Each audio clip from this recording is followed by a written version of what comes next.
Russia said on Thursday it had scrambled a fighter jet to intercept a British spy plane operating near Crimea, the Black Sea peninsula which Moscow annexed from Ukraine in 2014.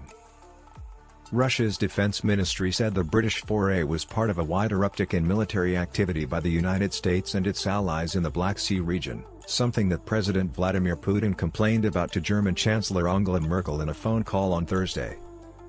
The ministry said it had scrambled a Sukhoi SU-30 fighter jet to intercept a British Boeing RC-135 reconnaissance plane which it said had been trying to get close to Crimea. It said the British plane had changed course away from Crimea after being approached by the Russian plane. Putin told Merkel by phone on Thursday that Western actions in the Black Sea region were destabilising, dangerous and provocative, the Kremlin said.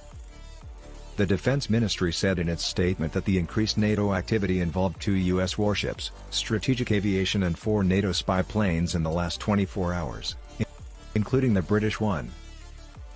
It said it looked like an attempt by NATO to scout out a potential theater of war, something it said might come in handy in the event that Ukraine tried to take back by force its eastern Donbas region, which had lost control of to Russian-backed separatists in 2014. It said 2 Russian warships were tracking the U.S. vessels.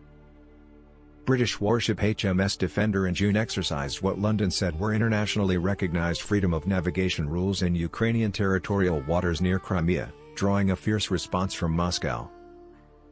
Russia annexed Crimea from Ukraine in 2014 and says the waters around it belong to Moscow now despite most countries continuing to recognize the peninsula as Ukrainian.